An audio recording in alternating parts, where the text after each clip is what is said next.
area was infertile and 30% of the children were suffering from malnutrition. On the outskirts of Kigali, Rwanda, American tourists are driving to the United Nations Millennium Village in Mayange for a glimpse into indigenous African life.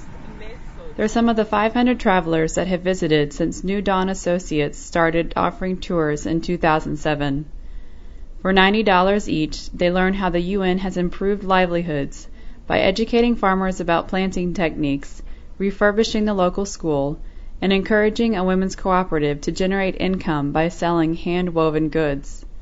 The idea behind this off-road experience known as pro-poor tourism is for vacationers to gain a new worldview and villagers to realize their community has value that they can rely on instead of handouts. And this is, when we come here, we always like having people in the community talking about their own experience to the people from other places. That's the aim, to have like the real feeling of how people are living. My name is Bobby Garner. I'm the country director for Kibo Group International in Uganda. We came to the Millennium Village to see what they were doing to reach those Millennium Development Goals, and to see what ideas we could glean from this and hopefully implement in Uganda. You can, but traditionally, if you're married, the tour is incredibly helpful. It just, with supplemented with other experiences in the country, it's very helpful. It may be difficult to grasp everything that's going on, but you got to start somewhere. And it gets you ready to ask the hard questions of the continent.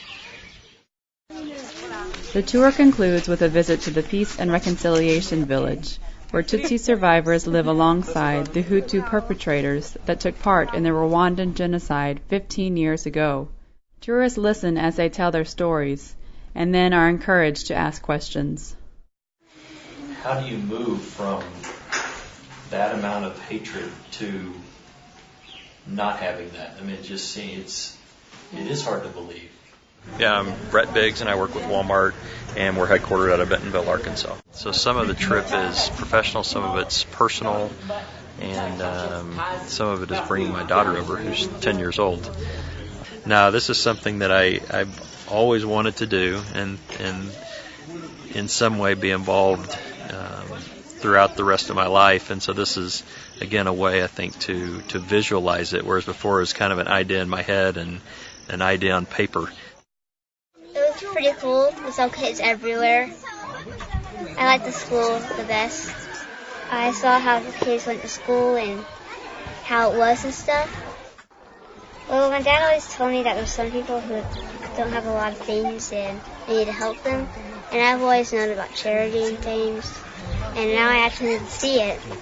And I've never seen this stuff. So now I know what actually happens. I think that people always go back with a different view of life and another way of thinking and new eyes to look on the world. And yeah. Bye bye. Bye bye.